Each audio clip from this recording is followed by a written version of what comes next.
and it's not going to be a hard start because I can go back in and edit it later. So whenever we feel like we've had a good start, we used to do it for the podcasts. Yeah. We would just start talking, and then when we felt like we kind of got on a topic around here, so let's cut out all that other shit that we did, and then once we got flowing, then works for me. I'm not gonna complain about that. I wonder if you can see that cup. You're gonna have to do it like a convenient Coke product placement if you want to drink it properly. Wait, though. I got this. You have to like grip it from the bottom. Hold it like a teacup. Yes, hold it like a teacup. Find your camera. There's only one. Oh god, that's difficult. Right? Too much coordination. Oh my god, it's like people like train the monkeys to do that. And then here I'm trying to do this and... Welcome to the Tuesday Movie Show. Yeah. Welcome.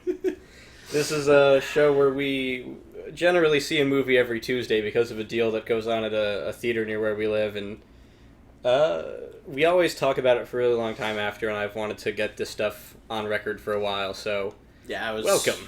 I was talking about that actually on the way here was how bad I felt like internally. There's some serious turmoil because they're like, I want to talk about these things. But yes. But I'm saving it. Just for this. This week we saw The Conjuring. The Conjuring is a movie about a supposed based on a true events of Ed and Lorraine Warren, who are a actual real-life paranormal investigating couple. Ed and Lorraine go around, and there were some really neat factoids at the beginning of the movie where I didn't know that Lorraine was also supposed to be a clairvoyant, and Ed Warren is apparently one of the only like non-Catholic priests allowed to do exorcisms. So the real-life people that this thing is based on are actually very interesting. Yeah, well, you've seen them. You've been to one of their schmoozes, to say the least. Back when I was in college, on Halloween, Lorraine Warren came and gave a talk at the university I was attending, and it was a fantastic Halloween. I can imagine. Having seen what we just saw, then I would agree, yes, that would make my Halloween experience... I might not sleep all that night. No, it was awful. So, The Conjuring is the tale, essentially, of supposedly their most terrifying case that they haven't talked about until now.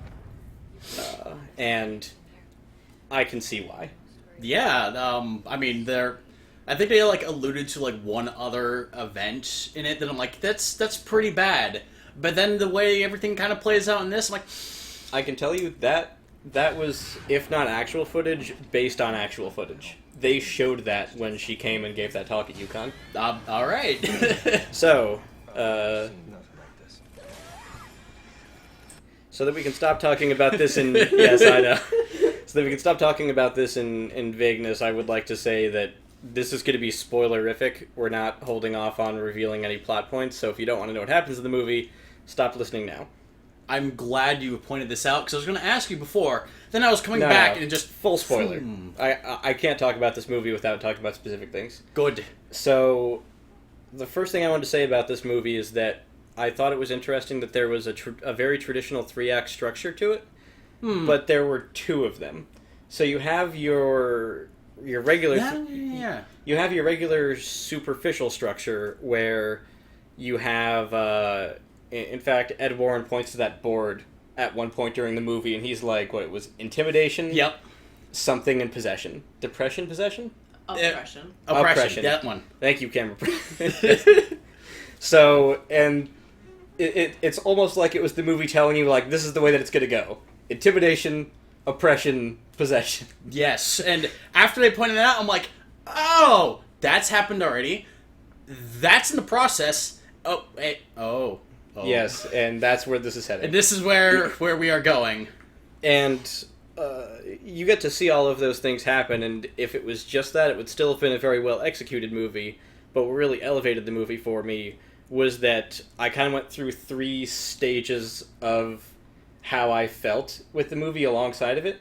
So for the first part of it, I was fairly comfortable in Lorraine and Ed's ability to conquer anything. It shows them dealing with the case handily, and it shows all this shit locked away, and they keep it in their house. So you get the impression that they ain't afraid of no ghosts. Right. And that no matter what happens later, they're going to be able to pull it through. And then the second part, I started to be like, alright, this may be a little bit more than they were expecting.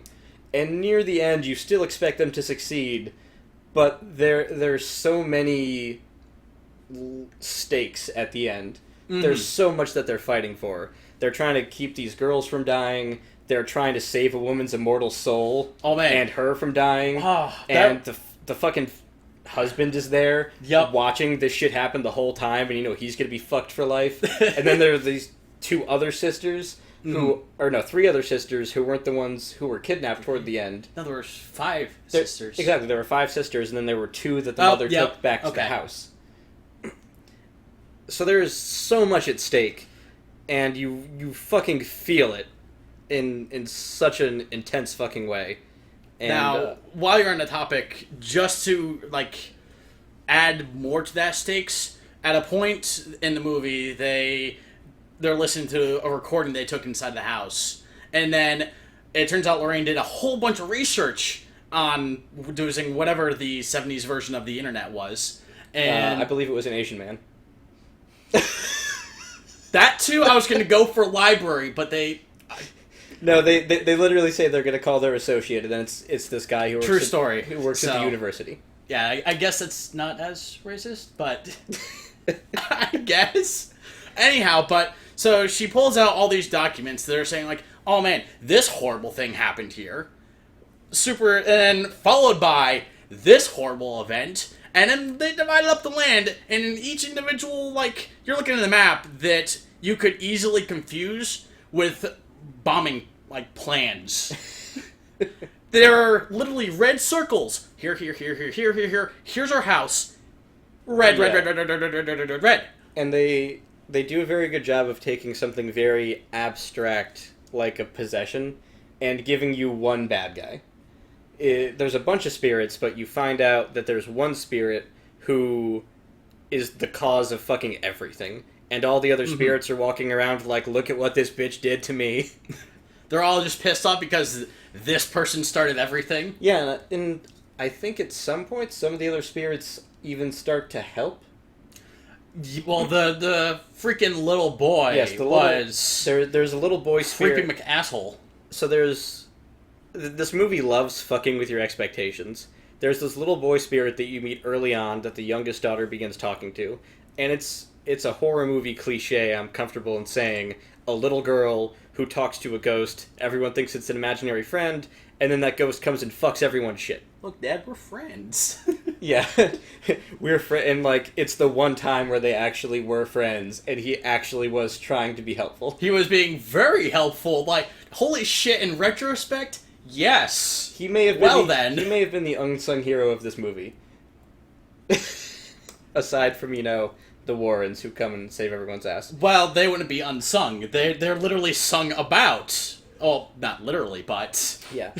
So going back to subverting expectations a bit, I normally don't like going to horror movies, because what I think is a horror movie I want to see and the horror movie that Hollywood usually wants to make are two very different things.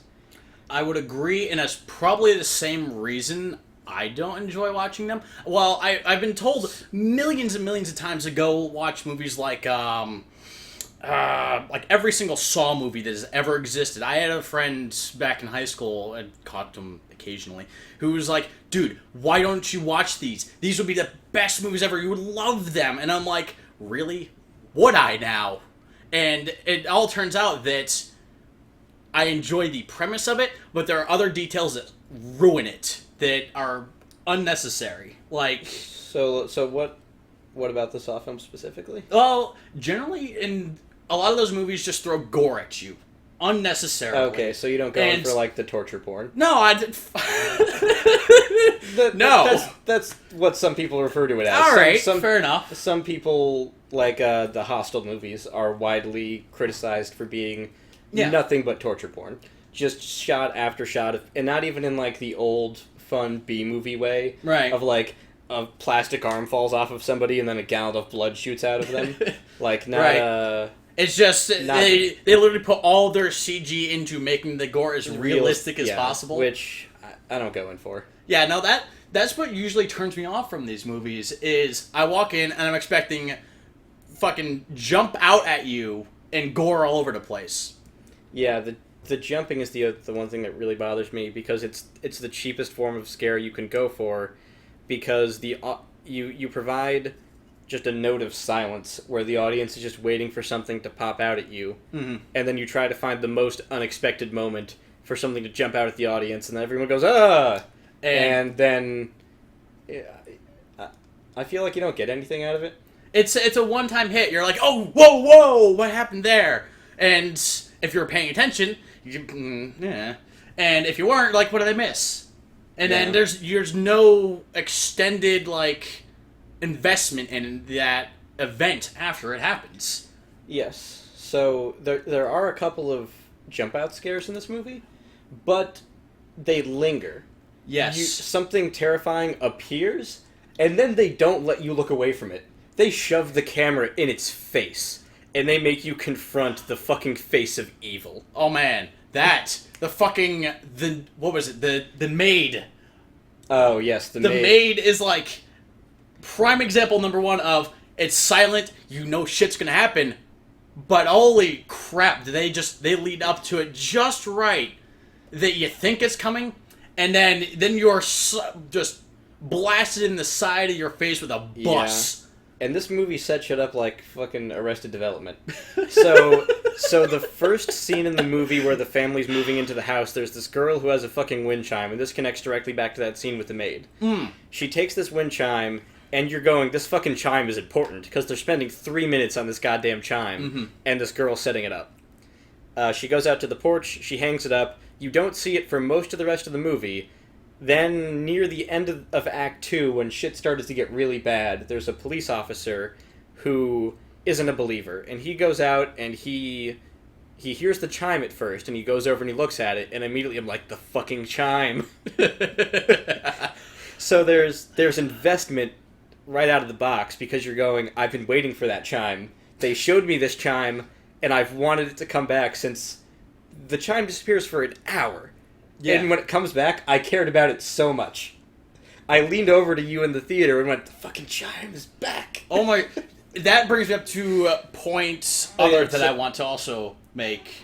Actually, finish your thought and I will go. We should try to stick to one thread for a little bit longer. God, I'm so excited! I know. So, then there's whispering, and you just hear this really creepy, like, she made me do this. And then... the rocking chair is going, and you know something's there, and you're going, I wish they would show me this thing already. And then they show it to you, and you're like, I don't want to see this thing anymore. Too bad! You've already looked! Yeah. And then, it's a shot down a hallway, and you kind of lose most of the frame, because say right here is a door frame, and you see this girl standing in this door frame, and then she walks off to the left behind a curtain, and the dude walks in and turns this way and, like, opens up the curtain and nothing fucking there. And he turns around and the woman just walks at his face. And you get a view of a woman just, like, not like she's going to attack you, but just her fucking wrists are slit open. And she's like, look what she did to me! Displaying them to the world like, this is what's wrong. And it's not a quick shot. It's a good 2 or 3 seconds long, which doesn't sound long, but compared to brah, it makes you look at it, and you're just going, a terrible thing has happened. You have brought up 2 points now that I need to discuss. One is, one thing I really, really like about this movie is that they set up and at least give you the opportunity to ingest every plot item that occurs. Yes. Every single object. Well, I mean, maybe not everyone, but no, every single thing that's going to be important and possessed, or somehow drive the story from point to point to point, is introduced at some point. Every single mechanism for that is, if not shown in the first 20 minutes, at least established through a camera focusing on it for a second and a half, a little bit longer than something that you're just panning over quickly. Yes, which is funny because that's the same thing you would do in a comedy film. Yep. So, well, I mean, if you think of really great comedy movies, like not to get too far off topic, but say Hot Fuzz or Shaun of the Dead, right? Before everything goes wrong in those movies, they establish all of the things that are going to be jokes later, and it just delivers laugh after laugh because you've seen these things before and you were wondering why they were going to be important, and now you're getting the context for the joke that was set up half an hour ago. And the same thing in this movie. Act 1 is all about, like, here are our totems, or whatever you want to call them. Yep. Here, what do they call them in literature? Enchanted objects? Okay, yep. So these the same idea. And not enchanted objects in that they are symbolic or they mean something, but these are the physical things that you're going to want to look at. Yeah, and the way they did it, they established the mechanisms that you were going to see through the rest of the movie. You could see them coming, and they used those as like indicators to the audience that something was going to happen, and it allowed them to play a lot more with the environment. And I feel and set things up. And sometimes they would use it to take something that you would take in comfort from, and then make you afraid of it. All right. So, perfect example. At the beginning of the movie, the kids move into the house where the haunting takes place, and they're playing a game it's basically hide and seek. Game.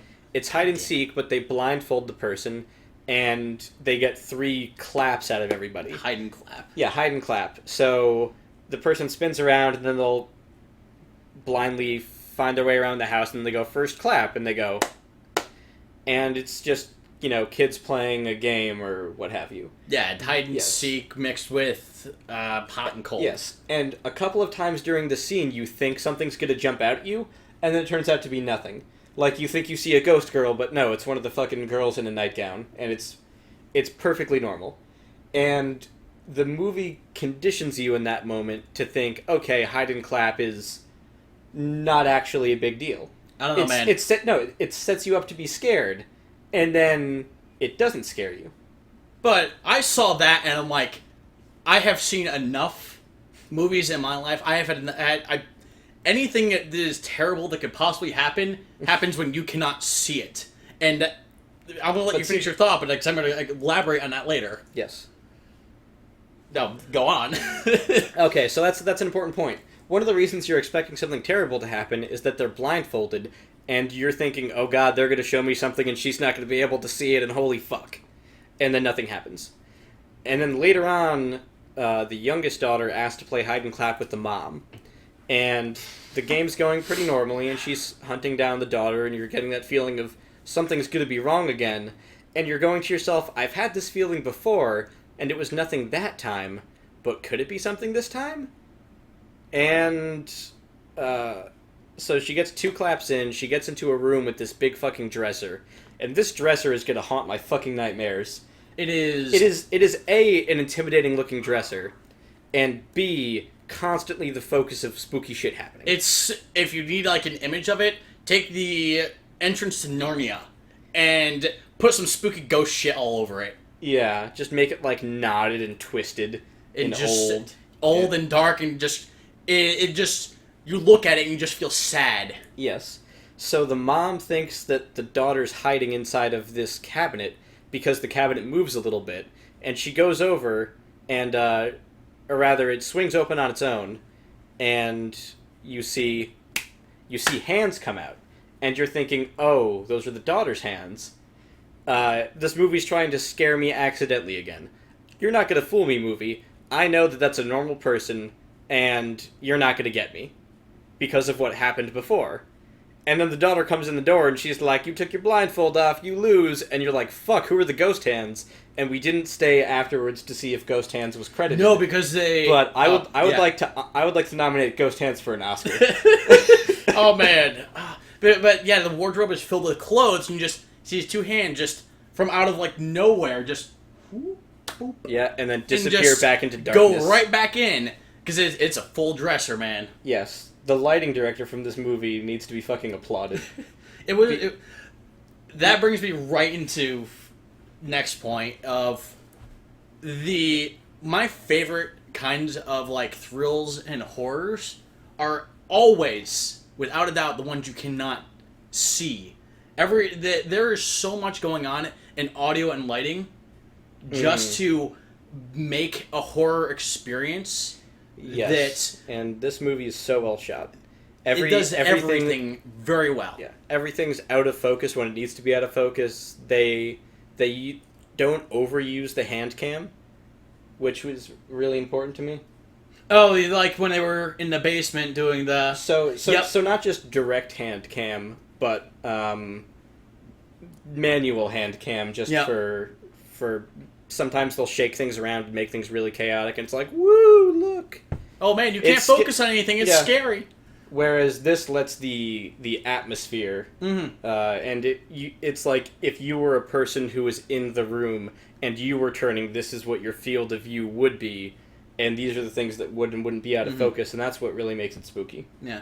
Well, and I want to go more into, I guess, the sounds and things. The use of silence in this movie is done just right, so that way it accentuates the stuff you're supposed to be right. hearing. The thing is, it wants you to focus on. It silences out all the other noises, and it makes just that one noise the focus. Yes, and then your brain is, bam, what was that?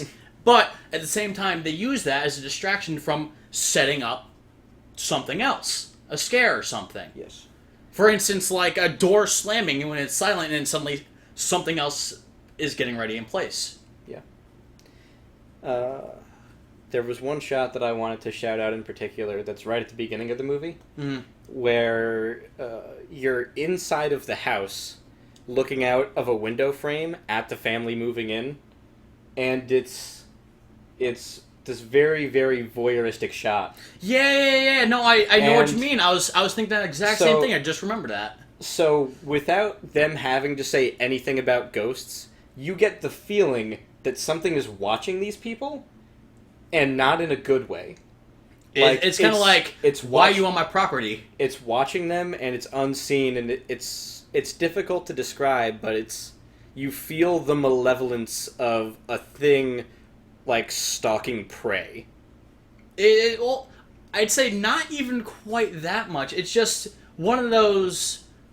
It's like imagine you were watching strangers come up to your own home, and you're just kind of watching there, seeing what they're gonna do, and you're not like any jittery or anything. You're just kind of like interested to see what's happening, and you realize what's gonna happen. You're like, oh, really? So the camera work in this movie is really good. It's so well executed from beginning to end. Was there anything that you didn't like about the film? I was trying to think of things that I disliked about it on the way over, and it's, nothing is ever a perfect movie, but there are ones where the experience is so well put together that you have a hard time trying to find things to nitpick. I mean, for me, I felt like some of it, maybe it was done on purpose, but they definitely telegraphed a lot of the things that were going to happen to me. Like, yes. The moment I saw that Lorraine lost her locket, and I'll just establish the background to this, her daughter, earlier in the movie, It's always earlier in the movie, isn't it? Always set up earlier in the movie. Has two lockets. One gold one with both of her parents' pictures in it, and one silver one, which she gives to her mother, which has the daughter's picture in it. And now this plays out. The mother takes the silver one with her daughter in it and stuff like that. And then they go to the house again for another showdown with this thing. They're setting up all the camera work. And unfortunate events unfold, and suddenly the necklace has been removed from her neck. Yes. And it is hanging and being drawn at by whatever malevolent forces are at work. The Witch, I think, at this point. We knew what it was called. The Witch. Is basically good enough for now. Is basically the antagonist's name. Yeah. But the moment I saw that, and then they go right back to the house that does not have the Warrens in it currently. Oh, and the locket's hanging. And the locket is hanging there. And suddenly, bam, I put two and two together that, or 101, whatever the phrase is, but Yeah. I put that together and I'm like, shit, those lockets are conduits now. The thing they explained at the very beginning of the movie is that the object should be used as conduits between multiple points. Yeah, there's... And so... For a movie with a lot of quote-unquote unexplainable things happening, they explain all of it. Exactly. They have given you the information and the tools at the beginning, or the premises of it, as needed, to say, okay, that makes sense. This isn't just randomly happening. Yeah. But then you see this locket suddenly shaking, and I got that point, I'm like, oh, this is what's happening. To me, though, I kind of like saw it coming. Because they wouldn't just leave the locket there and then focus on it for no reason. I can see that being a little bit of a telegraph. I mean, a a couple things here and there, I'm just like, okay, I can see where this is going. And then it happens, I'm like, lo and behold. And then I leaned over to you later in that, and word for word, I called out, oh shit, creepy doll is missing now. Oh, that's Long true. before the camera Yes. got to there, and I'm looking there, I'm like, he called gone. something about a minute in advance of it actually being shown on the screen. So there was a little bit of telegraphing, but I don't know if I can call that a weakness or. I'm not gonna say it's a bad thing because they set it up well. Yes. I'm gonna say they could have, I guess. I don't know. Every time I see things telegraphed out like that, and they don't immediately say like jump to it, and they were good about getting to the point with it. Yes. Is I feel like they're like, oh, he hasn't figured it out yet. Oh, you feel like the movie's Just kind of being like it condescending a to little you in bit, way? yeah. Oh, I can feel you, not in this movie, but in general. Right, and that's just how those events make me feel. It's just like I see it happen. I'm like, aha! I see what you did there. Now come on, get with the get with it. Get with showing me that thing that I know is going to happen. Exactly. It just like I want it to happen, but now they're dragging it out. I'm like, oh. So, there were some funny parts in this movie. Oh, the freaking And not- cop and was not- just yes. comedy relief. Not unintentionally funny parts like in a lot of horror films, but actual funny beats that are meant to relieve the tension, which was It's a welcome relief. I've played like video games and stuff that the main idea of it is just to make you as stressed out as possible. It is. It's not a good feel. yes. Anyways. And I guess moving on to final thoughts ish about the movie. Okay. Unless you had more stuff you wanted to say. I think it really. Oh, one more thing. I give this movie props for consistently using the witching hour. Yes. that played it. That is, and it's not used consistently through the movie, but it's used as No, again it's a the plot item that carries on and says, okay, we're getting close to this time. We're going to see what happens. If it strikes past 3:07, we're good. If it doesn't, okay, everything bad is going to happen. we're screwed Yeah. for at least the next 4 or 5 hours. So that's actually an important thing leading into what I wanted to say, which is that this movie doesn't have to pop out and scare you because it knows what is scary about itself. Like, horror movies with ghosts that have ghosts jump out and spook you evoke feelings of maybe, you're in the basement at some point and you think, or you feel a chill and you go, fuck, I have to get out of here, and you don't know why, but there's a fucking primal lizard brain in the back of your mind that's just going like, fuck, fuck, fuck, fuck, fuck. Yeah, your medulla is just like, no! Yes. All of my nope, and you leave. Oh, man. Why? And appealing to that, just like, there's something in front of me and I need to react to it sense, is an easy way to scare people because everyone's going to have that reaction regardless of any higher brain function. It's going to pop out and scare you and bleh. Yeah. What's scary about the truly terrifying demon possession movies is that there's something bigger than yourself. You can't see it, you can't affect it, you are entirely powerless against it. And this thing is just going to keep coming after you until it gets whatever it wants, which is probably your soul. Not just your life, but your fucking afterlife And possibly the afterlives of all of your children. Oh, or in some cases, the afterlives of every individual that moves onto your property, which is about 20 square miles. So this movie doesn't have to pop something up at you and scare you.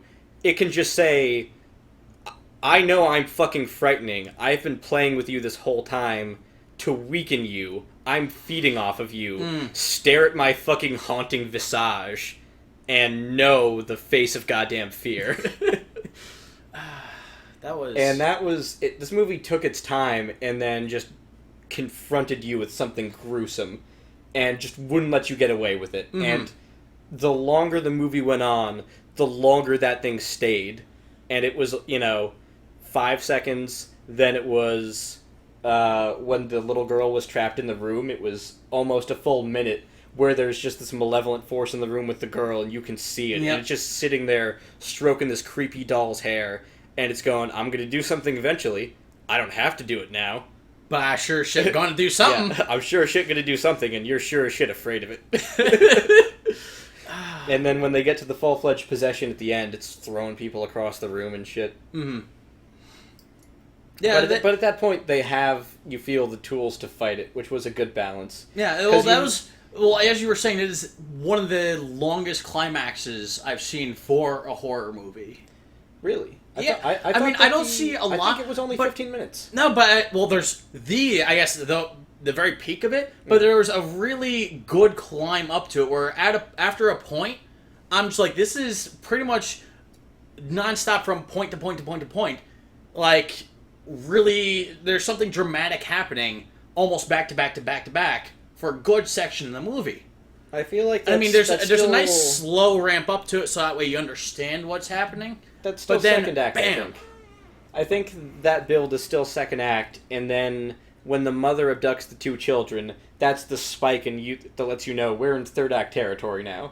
Mm-hmm. We're in the full-fledged possession part. Everything else is like that playing with you stuff is out the window. Now I'm here to kill you. Yep. So I'd put the climax of the film at only 15 minutes. All right, I guess if you put it around there, Which is important, because I remember the movie that we saw a few weeks ago, Man of Steel, had a half-an-hour-long climax, and the whole time you're going, yeah, I get it. I'm physically exhausted from seeing Superman do this shit, and I just want you to end the movie so I can go home. It's like watching Dragon Ball Z, where they have an entire 2-hour block of actual programming where it's just watching one fight. Yes. So now the only reason I make that connection is I haven't seen Man of Steel. So yes, okay. So I need something to bring that down to a planet where I understand what is happening. Yes. Well, first of all, don't go and see Man of Steel. Okay. Second of all, well, we got that out of the way. Now I don't have to experience there's half an hour long. I'm gonna fight everything. There's a couple of movies that do the same thing, where just the fighty, actiony climax of the whole movie is way too fucking long. Hmm. And hopefully that didn't interrupt anything. Good. No, we're still going. Yes. Oh God, what? So, do you have anything else to say about this movie? Because I have a good segue to the next thing. There was now that I think back about it, there was one section of the movie I don't think was really necessary, and that was the exact scene I was talking about earlier with the lockets. Oh, yes. That entire, event right there, if that was not in the movie, I would have still enjoyed it. I mean, I feel like it, to some level, builds up something, but it feels like it's just a little extra thing going on over here, and that, yes, it helps build up these two individuals we've been seeing the entire movie, and their connection to their daughter, but after that, I'm like, I don't see how this adds to the overall quality of the main plot. Yeah. Well, you know what it is it was the plot with Ed and Lorraine where they were at a possession that kind of went bad. Lorraine got spooked so bad she went into a room for 8 days and didn't come out. Yeah. And it was tied into that subplot. Okay. There was that whole thing going on. This demon trying to go and intimidate her daughter to make her not go to this possession was related, but didn't end up affecting anything because Lorraine was fucking unstoppable. There was not one moment of doubt. This ghost went after her child, and she got freaked out, but then she was like, fuck it, we're still good. We're still good. We're still ghost hunting. So that was the only weak plot, but it was a subplot. Yeah, I can see. Like I said, I can see how it builds off of information that was already there, and how it kind of, I guess, but I can understand. Pushes the character development. But if I had actually been watching that movie without that scene in it, yes, without any of those plot I have items, to go fucking correct something. We'll have Oh. that later. Okay. Yes. Anyways, had I watched that movie without that scene, I would have enjoyed it just as much. Yeah. No, And that generally I mean, I liked it, but it was not necessary to my enjoyment of the movie. And every time I watch a movie and I go like, I would have been happy without this scene in it, or if I think like, if this scene wasn't here, would I have still enjoyed that movie? Would I still enjoyed it approximately the same amount? If I can say yes to that question, I can generally say I'm like, we didn't really need that. So let me counter that with this. That scene is important because it shows you that Ed and Lorraine can be fucked with. Okay. They were the rocks most of the movie, and you knew that they had dealt with this stuff, and like I said, for a while they felt untouchable. Okay. And then that switch in that meta 3-act structure that's playing with your feelings, that's the switch where you go, okay, Ed and Lorraine aren't untouchable. Right. This thing's willing to go after them. Yeah, So they it's- could screw up at some point because they're not infallible. And not just that they're not infallible, they're totally vulnerable to harm. Mm-hmm. This thing was in their home. It invaded them personally. And then threw a rocking chair at them rather violently. Yes. So that's why that scene was important, I think. All right. I will accede to you that it was important in pushing the character development and pushing the plot to a point where if we were watching the end of it and we're like, oh god, we don't know what's actually going to happen. I think it was important just emotionally. All right. Just for you to see that Ed and Lorraine are getting fucked with. Okay. They're getting messed with. Yeah, I fair enough, but I still would have enjoyed that movie as much if that was not there. I don't think they I had would've. they had I'm gonna previously disagree. they had previously established in the movie that they could be fucked with. Like for instance, when they're showing that clip of the psychotic I have had a terrible life person Oh, yes. who was that's possessed, True. That's where true. he grabbed Lorraine and bam, she's out of commission for 8 days.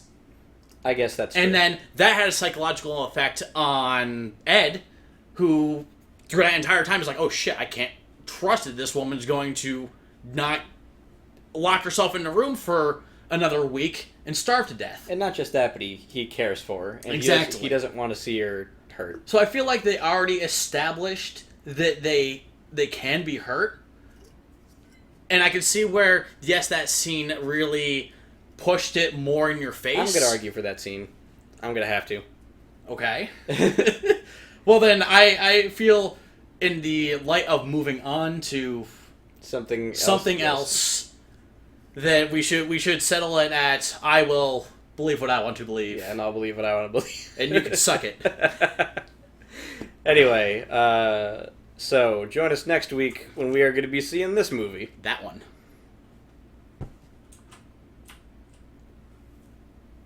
Beepity boop.